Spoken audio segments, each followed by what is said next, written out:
హల్లెలూయా. అందరం కలిసి చేద్దాం హల్లెలూయా. బిగ్గరగా చేద్దాం హల్లెలూయా. హల్లెలూయా. హల్లెలూయా. మంచిది చేతిలో ఉన్న పరిశుద్ధ గ్రంథమును తెరిచి ఆదికాండము 24వ అధ్యాయము 67వ వచనము చదువుకుందాం. ఈ 24వ అధ్యాయము 67వ వచనంలో ఒక చక్కటి మాట ఉంటుంది. ఆ మాటను చదువుకుని వాక్యంలోనికి వెళ్తాం. ఇస్సాకు తల్లి అయిన సారా గుడారములోనికి ఆమెను తీసుకొని పోయెను. అప్పుడు అట్లా అతడు రిబ్కాను పరిగ్రహింపగా ఆమె అతనికి భార్య అగెను. అతడు ఆమెను ప్రేమించెను. అప్పుడు ఇస్సాకు తన తల్లి విషయమై దుఃఖ నివారణ పొందెను. హల్లెలూయా. హల్లెలూయా. ఇక్కడ మీకు ఈ ఆదివారం దినం ముందు ప్రభు మాట్లాడాలనుకుంటున్న మాట ఏమిటంటే రిబ్కా యొక్క స్టోరీని, రిబ్కా యొక్క జీవిత విధానాన్ని ప్రభు మనతో సూటిగా తేటగా మాట్లాడాలని ఆశపడుతున్నాడు. ఈ రిబ్కా ఎవరు అనంటే, ఎవరు తాలూకా అనంటే అబ్రహాము యొక్క బంధువుల తాలూకా. సారా చనిపోయిన తర్వాత అబ్రహాం అంటాడు, ఇక్కడ నుంచి కాదు ఎలియాజరు, ఇల్లు మా బంధువులలో ఒక స్త్రీని నా కుమారుడికి భార్యగా తీసుకొని రమ్ము అని ఎలియాజరును పంపిస్తాడు. ఎలియాజరు అంటాడు, అయ్యా నేను వెళ్ళిన తర్వాత ఆమె నాతో పాటు రాబోతున్న పరిస్థితి ఏంటి? నేను ఎవరిని వారికి గుర్తు చెప్పాలి? వారు నన్ను నమ్మకపోతే ఏంటి అని అన్నప్పుడు, వారిని నమ్మకపోయినా లేదా వారిని గుర్తుపట్టకపోయినా నీవు నిర్దేశం అవుతావు, అయితే నువ్వు వెళ్ళకపోతే దోషం అవుతావని ఆ పనివాడితో ఆ ఎలియాజరుతో తన తొడ కింద చేపెట్టుచు ప్రమాణము చేసి అబ్రహాము పంపించినప్పుడు రిబ్కాను తోడుకు వస్తాడు. రిబ్కా ఉన్న దేశంలోకి వెళ్తాడు. వెళ్ళినప్పుడు ఆ పనివాడు రిబ్కా ఏం చేస్తుంది అని అంటే నీళ్లు చల్లడానికి బావి దగ్గరికి వస్తుంది. దేనికి వస్తుందమ్మా చెప్పాలి? బావి దగ్గరికి వస్తాడు ఆ టైంలో. అప్పుడు ఆ పనివాడు అనుకుంటాడు, ఈ రిబ్కాను చూడక మునిపి అనుకుంటాడు, ఏమని అనుకుంటాడంటే, అయ్యా ప్రభువా యెహోవా అబ్రహాము దేవా, నా యజమానుడైన అబ్రహాము దేవా, ఇదిగో నా యజమానుడు ఇలాగ తన కుమారుడికి భార్యను తీసుకురావడానికి నన్ను పంపించున్నాడు. అయితే ఆమె ఎవరు నేను కనుగొన్నట్లు నాకు ఒక సూచన చూపించమని ఆయన ప్రార్థన చేస్తా ఉంటాడు.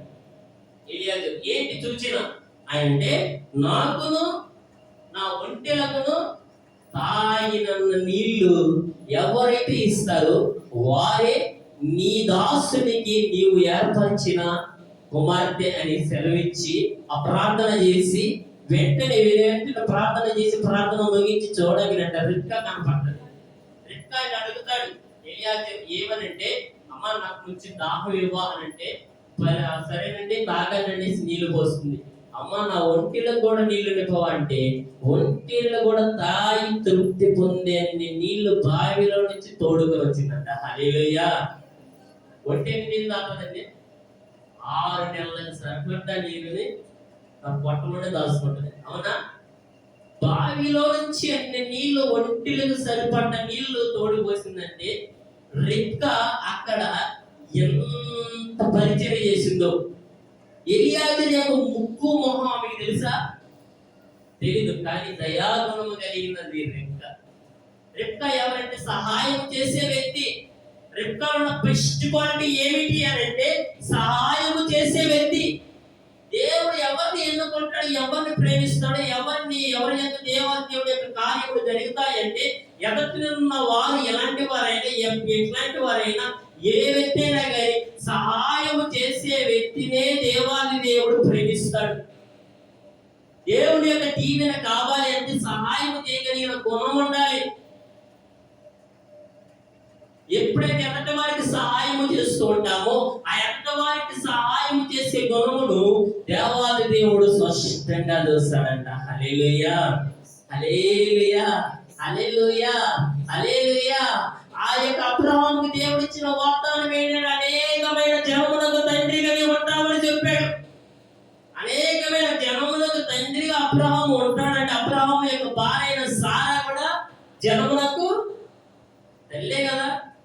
అవునా? తల్లిగా తండ్రిగా ఉన్న వీరికి ఏకైక కుమారుడు. ఆ కుమారుడే ఎవరు అంటే ఇస్సాకు. దేవునికి ఇష్టడైన వాడు, విధేయుడై దేవునికి తండ్రికి విధేయుడై బలి అయి లేచిన వాడు. మోరేబు పర్వతము దగ్గర బలిగా ఇస్సాకును తీసుకుని వెళ్ళినప్పుడు బంధించే కట్టెల పైన పెట్టినప్పుడు ఇస్సాకు మారు మాట మాట్లాడటం, ఒక్క మాట కూడా మాట్లాడటం. ఇస్సాకు తండ్రికి ఎంతగా విధేయత చూపించాడో అదే విధేయత రిబ్కా కూడా తెలియని వ్యక్తులు కూడా విధేయత చూపించే వ్యక్తిగా ఉన్నట్ట. హల్లెలూయా, హల్లెలూయా. ఇస్సాకులో ఉన్న గుణ లక్షణాలు, రిబ్కాలో ఉన్న గుణ లక్షణాలు రెండు యాక్టివ్ గా పుడియాడే ఒకేలా ఉన్నాయి. వీరిద్దరి యొక్క మంచి హృదయం కూడా ఒకేలా ఉంది. వారి హృదయ యొక్క ఆలోచన కూడా తలంపులు కూడా ఒకేలా ఉన్నాయి. ఇస్సాకు తన పక్కన వారితో ధైర్యంగా ఉంటూ తండ్రికి లోబడిన వ్యక్తి, తండ్రి మాటని శాస్త్రముగా తీసుకున్న వ్యక్తి, తండ్రి ఏం చెప్తే అది చేసిన వ్యక్తి ఇస్సాకు. అందుకని అబ్రహాముకి ఏమైపోయాడేది ప్రియమైన కుమారుడు. 22 అధ్యాయంలో ఉంటుంది అన్నమాట. 22 అధ్యాయం మొదటి వచ్చింది. ఆ సంగతులు జరిగిన తర్వాత దేవుడు అబ్రహామును పరిశోధించాడు. ఎట్లనగా ఆయన అబ్రహామా అని పిలవగా అతడు చిత్తము ప్రభువా అనేను. అప్పుడు నీకు ఒక్కడైన నీ కుమారుని అనగా నీవు ప్రేమించిన ఇస్సాకును తీసుకుని వచ్చి మోరియా దేశంలో ఉన్న కొండపైన బలించు. ఏమన్నాడు? అబ్రహాముకి ఇస్సాకు ఎట్లాగా కనపడుతున్నాడంటే ప్రియమైన కుమారుడు, నువ్వు ప్రేమిస్తున్న కుమారుడు. ప్రభువే సెలవిస్తున్నాడు ఏమని? నువ్వు ప్రేమిస్తున్నా నీ కుమారుడిని నాకు బలిగా ఇవ్వయి అంటే అబ్రహాం అంట ఇదేంటి ప్రభువా, 100 సంవత్సరాల వయసులో కుమారుని ఇచ్చావే, 99 సంవత్సరాల వయసులో అయ్యా, లేక లేక పుట్టిన కుమారుణ్ణి బలిగా ఇవ్వమంటున్నావు, ఏమన్నా న్యాయమేనయ్యా? ఇచ్చిన నీవే బలి కొడతావా అని అన్నాడా? అల్లా మారు మాట్లాడలేదు. మారు మాట్లాడకుండా ఉదయం పని వారిని తను తీసుకుని, గాడిదను తీసుకుని, ఆ కట్లు తీసుకుని, ఇస్సాకును తీసుకుని వెళ్తున్నాడు. ఎక్కడికంటే ఆ ప్రభు చెప్పిన దేశంలో, మోరియా దేశంలోకి వెళ్తున్నాడు. ఆఖరికి సారా కూడా చెప్పల, తన భార్య అయిన సారా కూడా చెప్పల.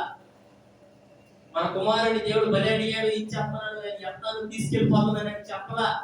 మారు మాట్లాడుకోండి. ఎందుకంటే స్త్రీ బలహీనమైన అర్థం కదా, అవునే కదా? స్త్రీకి చెప్తే, తన భార్యకి చెప్తే ఆపిద్దేమో. అంత వృద్ధాప్యంలో కూడా ఎంత జ్ఞానం కలిగి దేవుడికి ఇచ్చే కాడ, దేవుడిని స్తుతించే కాడ ఏ మాత్రము కూడా ఏనుగు తిరగక ముందుకే అడిగి వేసాడు. తీసుకుని వెళ్ళాడు. అంత సిద్ధపరిచాడు, కట్లన్నీ సిద్ధపరిచాడు. ఆ ప్రాంతంలోకి వెళ్ళిన దాకా కట్లన్నీ సిద్ధపరిచాడు. ఇస్సాకు ఇంచుమించు 12, 13 లేదా 14 సంవత్సరాల కుర్రోడు, పుట్టోడే. అర్థమా? ఈయన చూస్తే 100 దాటి వృద్ధాప్యంలో ఉన్నాడు. ఎవరు? అబ్రహాము గారు. ఇస్సాకు కుర్రోడు, బల మీద ఉంటాడు కదా. ఇష్టమైన కుమారుడు అంటే మంచి ఆహారం పెట్టి ఉంటాడు, మంచిగా పుష్టిగా ఉంటాడు ఇస్సాకు కూడా. ఇస్సాకుని అబ్రహాము కట్టేస్తుంటే అబ్రహాము ఒక తోపు దోస్తే పడిపోతాడు, పడిపోతాడు. తోసేసి ఇస్సాకు ఆ పంట దిగి పారిపోవచ్చు. కానీ ఇస్సాకు కూడా తండ్రికి ఎంత విధేయత కలిగిన వాడంటే, నా తండ్రి ఏం చేసినా పర్లేదు అనేసి మౌనంగా ఉన్నాడండి. హల్లెలూయా, హల్లెలూయా. మౌనంగా ఉన్నాడు. ఆ చేతులు కట్టేసి కాళ్ళు బంధించి ఆ బలిపీఠం మీద, కట్ల మీద ఇస్సాకుని పొరండ పెట్టినప్పుడు కూడా ఏంటి నాన్న చేస్తున్నది అన్న మాట కూడా మాట్లాడలేదు. ఇష్టం చేస్తే దానికి నేను లోబడతా. ఎంత విధేయత చేపించాడు కదా తల్లిదండ్రులకి. నేటి పిల్లలు ఇదే విధేయతను తల్లికి తండ్రికి చూపించగలరా? తల్లిదండ్రుల మాటలు ఇదే రకంగా వారు పాటించగలరా అంటే ఎవరో 100కో 1,00,00,000 మందిలో ఇద్దరు కనపడతారు. ఇస్సాకు మాత్రం తన తండ్రి చెప్పిన మాటలు జవదాట్లా. ఆ బలిపీఠం మీద అట్లాగే పరుడిపోయాడు. అబ్రహాము దేవుడు చెప్పాడు కాబట్టి తప్పక ఏం బట్టి, ఎత్తడిక కత్తిని బట్టి పొడవడానికి, అబ్రహాము పరివడానికి, ఈ కత్తిని కిందకి దించేటప్పుడు దేవుని యొక్క స్వరమే వినబడుతుందంట. హల్లెలూయా. ఏమనంటే, అబ్రహామా అబ్రహామా ఆ చిన్నవాడిని నువ్వు ముట్టొద్దంటే, చంపడం కాదు, బలివ్వడం కాదు, ముట్టను కూడా ముట్టొద్దు వాడిని. ఈ సంగతిని బట్టి నువ్వు దేవునికి భయపడవాడని నేను ఎరిగినాను. నీ గర్భఫలము ఆకాశ నక్షత్రం వలె విస్తారముగును. ఇసుక రేణులంత విస్తారముగా, సముద్రమందు నుండి ఇసుక రేణులు ఎన్ని ఉంటాయో అంతగాడికి నీ సంతానం ఎక్కువైపోతుంది అని చెప్పాడు. హల్లెలూయా, హల్లెలూయా, హల్లెలూయా, హల్లెలూయా. పరీక్ష అబ్రహాము కంటే ఒక పరీక్ష, ఇసాకు కూడా పరీక్షే. ఈ పరీక్షలో ఇద్దరు వ్యక్తులు గొప్ప లక్షణాలు చూసుకోవచ్చు. అబ్రహాములో ఉన్న గుణము మొట్టమొదటిగా ఏమిటి? లేక లేక వృద్ధాప్యమందు ఏకైక కుమారుణ్ణి ఇచ్చింది నీవే. ఏంటి? ఏకైక కుమారుడు ఒక్కడే. ఎప్పుడు యవ్వన ప్రయాణాలు కాదు. యవ్వన ప్రయాణాలు ఒకవేళ దేవుడానికి ఇచ్చేసి ఇంకొక కుమారుడు పడతాలే. లేదు లేదు లేదు, యవ్వన కాలం కాదు. ఏ వయసు అంటే? వృద్ధాప్యం. వృద్ధాప్యం అంటే తర్వాత శాంక్షన్ ఉంటుందా? చెప్పలేదు. వృద్ధాప్యంలో ఇచ్చాడు కుమారుణ్ణి. ఇచ్చి అబ్రహాం అంటాడు, బలియం అంటాడు. ఇచ్చింది నీవేగయ్యా, మరలా బలెడతావేంటయ్యా అన్నాడా? అన్నాడా? అన్నడా? మౌనంగా నీవేం చెప్తే చేస్తాడండి. బలివడానికి ఇష్టమైపోయాడు. ఇది అబ్రహాములో ఉన్న గుణ లక్షణం. దేవుడు ఏది చెబుతాడో అది చేయడానికి, అది మరణమైనా జీవమైనా నీకేమైనా కానీ దేవుడు చెప్పింది చేయడానికి ఇష్టపడ్డాడు. అబ్రహాములో ఉన్న మొట్టమొదటి గుణ లక్షణం. ద సేమ్ టైం ఈసాకు కూడా తన తండ్రి ఏమి చేసినా అది నా మంచికే అనుకున్నాడు. అది ఈసాకులో ఉన్న గొప్ప లక్షణం. అందుకని యేసన్న గారు ఒక పాట రాశారు. ఏంటంటే, ఇస్సాకు విధేయుడై బలియాగమాయెను, వాగ్దానాన్ని బట్టి మృతుడై లేచెను. ఇస్సాకు నేను మృతి పొందాడా? చెప్పండి అమ్మా. ఎందుకంటే కత్తి తెగలేదు ఆయన పైకి, మరి మృతి పొందడా? మరి ఇస్సాకు ఎందుకన్నా పాట రాశాడు? మృతుడై లేచి లేవడం ఏంటి? ఎప్పుడైతే బలిపీఠ మీద తీశాడు అప్పుడే ఆయన చనిపోయాడు. హల్లెలూయా, హల్లెలూయా, హల్లెలూయా. చనిపోయిన ఇస్సాకును, మృతుడిగా ఉన్న ఇస్సాకుని, మృతత్వంలో ఉన్న ఇస్సాకుని ఏమి చేశాడండి? దేవాది దేవుడు వాగ్దానాన్ని బట్టి లేపాడు. అబ్రహాముకు తెలుసు, ఏం తెలుసు? దేవుడు మాట ఇచ్చాడు కదా, నా సంతానాన్ని విసిరేలాగా చేస్తాడని. ఇస్సాకును బలిడుతున్నాడంటే దానిలో ఏదో మర్మం ఉంది. దేవుడి చిత్తానికి నేను లోపడతాను అనుకున్నాడంటే. హల్లెలూయా, హల్లెలూయా. దేవుడు మన కూడా కొన్ని మాటలు ఇస్తూ ఉంటాడు. దేవుడు మన కూడా కొన్ని ప్రామిస్ చేస్తూ ఉంటాడు. దేవుడు మన కూడా కొన్ని వాగ్దానాలు ఇస్తూ ఉంటాడు. కానీ ఆ వాగ్దానాన్ని మనం ఏం చేస్తామంటే పెడచోని పెడతాం. దేవుడు మనకి మహిమ కలుగునుగాక. హల్లెలూయా. దేవుడు మన జీవితంలో వాగ్దానం చేసిన వాగ్దానాన్ని పెడచెవులు పెడతాం. అబ్రహాము ఆ వాగ్దానాన్ని మర్చిపోలా. అబ్రహాము ఆ వాగ్దానాన్ని మేరలా, ఆ వాగ్దానాన్ని నమ్మాడు. వృద్ధాప్యంలో ఉన్నప్పుడు కూడా, కుమారుడు పుట్టినప్పుడు కూడా, నీకు పిల్లల్ని ఇస్తానన్నప్పుడు కూడా దేవుడు అబ్రహాము చెప్పిన మాట, అబ్రహాము చెప్పిన మాట ఏంటంటే, దేవుడు ఇస్తానన్నాడు కనుక ఇస్తాడు. దేవుని నమ్మిను. అందుకనే అదే ఆదికాండం 15:5 ఉంటది. అతడు యెహోవా నమ్మిన కనుక అది అతనికి నీతిగా, చెప్పండి అమ్మా, అతడు యెహోవాను నమ్మిన కనుక అది అతనికి నీతిగా ఎంచబడింది. స్వామికి లేదు అబ్రహాములు. అటువంటి అబ్రహాము యొక్క ఏకైక కుమారుడే ఇస్సాకు. ఎవరైనా ఇస్సాకులో ఉన్న గుణలక్షణం, రిబ్కాలో ఉన్న గుణలక్షణం ఒకటే. వీళ్ళిద్దరు గుణాలు కానీ ఇద్దరు తత్వాలు కానీ ఒకటే. అబ్రహాం ఏం చేసినా మాట్లాడాల. రిబ్కా తన పక్కన ఉన్న వాళ్ళకి సాయం చేసింది, ఆ పనివాడికి సాయం చేసింది, తర్వాత తండ్రికి తీసుకెళ్ళింది. ఇక్కడ స్టోరీ అంతా మనంతా తెలిసింది. ఆ చెప్పిన తర్వాత రిబ్కాను ఆ పనోడు ఏమని అడుగుతాడంటే, అయ్యా తన తండ్రిని, ఇదిగో నీ కుమార్తె నాకు యజమాని కుమారుడిని ఇవ్వి మరి నేను తీసుకుని వెళ్తాను ఆయనకి భారీగా అంటే, ఆ రోజులలో ఫోన్లు ఉన్నాయా? ఫోటోలు దిగే అవకాశం ఉందా? ఇసాకు యొక్క చిత్రపటాన్ని ఆయన తీసుకుని వెళ్ళి చూపించాడు పనుడు? చెప్పండి అమ్మా, చూపించాడా? చూడలా. రిబ్కా ఇసాకినే చూడలా. ఆ రిబ్కాకి ఇసాకు ఎలా ఉంటాడు తెలియదు. పొట్టోడు, పొడుగోడు, లావు ఉంటాడు, సన్నగుంటాడు, మంచోడు, చెడ్డోడు, బ్యాడ్ హ్యాబిట్లు ఉన్నాయో లేదో కూడా తెలియదు. తెలుసా? తెలియదు. తన తండ్రి ఊ అన్నాడు, ఆమె కూడా ఊ అంటుంది, వెళ్ళిపోయింది. అక్కడ ఇంకా ఇంకొక డౌట్ రావచ్చు ఆమెకి, మరి ఈయన తీసుకెళ్ళిన డైరెక్టర్ గా ఈ చెప్పినంత నిజమేనా? అబ్రహాము యొక్క కుమారుడైన ఇస్సాకు దగ్గరికే తీసుకెళ్తాడా అన్న తలంపు కూడా రిబ్కాకు రాలా. దేవుని యొక్క నామము నాకు మహిమ కలుగును గాక. దేవునికి లోబడిపోయి వెళ్ళిపోయింది. ఏ విధంగా మంచిగా అనుకుంది, వెళ్ళిపోయింది.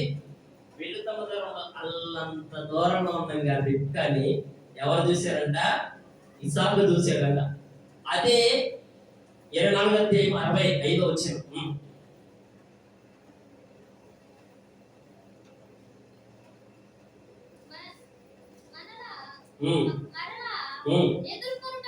మనలను ఎదుర్కొనుటకు పొలములో నడుచున్న ఆ మనుషుడు ఎవరిని దాసునడగా అతడు ఇతడు నా యజమానుడని చెప్పిన కనుక ఆమె ముసుగు వేసుకొనెను. అప్పుడు ఆ దాసుడు తను చేసిన కార్యములన్నీ ఇస్సాకుతో వివరించి చెప్పాను. ఏమేం చేసింది? వెంటనే ఇస్సాకును చూడగానే చెప్పండి అమ్మా, ఏమేసింది? ముసుగేసుకుంది. ఆ దినాల ఆచారం ఏంటంటే ముసుగు వేయబడుతుంది. మనం పెళ్లిలో పాస్టర్ పెళ్లి చేసేటప్పుడు, ప్రార్థన పెళ్లి చేసేటప్పుడు ఏం చేస్తారు? ఆడపిల్లకి అది కూడా లేదా, ఏం ముసుగేస్తారు కదా. ఈ యొక్క ఇస్సాకుని చూడంగానే ఇదే నా పెళ్లిగాడి అనుకుంది సార్. అది వెంటనే ఏం చేసింది? ముసుగు వేస్తుంది. ఏం చేయబడిందంటే ముసుగు వేసుకుంది.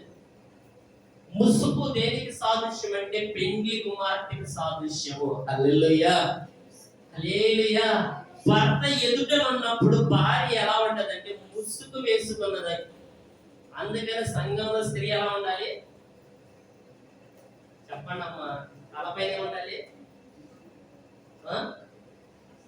చెప్పండి తల్లి, ముసుకుంటారా వద్దా? ఈ ముసుగు అన్నది అక్కడి నుంచి వచ్చింది. హల్లెలూయా. ఏదో మేము పెట్టిన ఆచారంలో లేక ఏ పాస్టర్ గారు పెట్టింది కాదు. బైబిల్ గ్రంథంలో సాక్షాత్ దేవాది దేవుని కృపను బట్టి మన పితరులు పెట్టిన ఆచారాలు ఇవన్నీ. సంఘంలో స్త్రీ మౌనముగాను ముసుగు వేసుకుని ఉండవాలి. హల్లెలూయా. ముసుగు తీయనే కూడదు. ఎందుకంటే మన పెళ్లి కుమారుడు ఎవరు? నజరేయుడైన యేసయ్య మన మధ్యలో దిగి వచ్చాడు కనుక. హల్లెలూయా, హల్లెలూయా. రిబ్కాలో ఉన్న గుణలక్షణాలు. రిబ్కా ఇస్సాకును చూడంగానే ముసుగు వేస్తుంది. ఇస్సాకు రిబ్కాని చూడంగానే ఇష్టపడ్డాడు. ఇక ఆమెను పరిత్రగించాడు. తర్వాత వాళ్ళిద్దరు వివాహం అయింది. వారి భార్య భర్తలుగా మారారు. ఇక్కడ జరిగిందనే స్టోరీ అంతా బాగానే ఉంది. ఆ సారా చనిపోయిన తర్వాత ఇస్సాకు ఎలాగైపోయాడంటే తల్లి లేని లోటు, బాధంతో ఉన్నాడు. ఏం చేయాలి? వేదన. ప్రేమించే తల్లి, ఏకైక కుమారుడు కదా, కాలు కింద పెట్టబడి పెంచింది తల్లి. గారాల కుమారుడు ఇస్సాకు. అర్థం అన్నమాట. ఆ అలాగ ప్రేమించటలే చనిపోవడం వలన ఇస్సాకు ఏమైపోయాడు? మనోవేదన చెందాడు, ఒక దుఃఖాక్రాంతుడు అయిపోయాడు. రెక్క చేసిన రెండో పని ఏంటంటే ఇస్సాకు వేదనను తీసేసిందంట. హల్లెలూయా, హల్లెలూయా. ఇస్సాకు వేదన తీసేసిందని అర్థం ఏంటి? సారా స్థానంలో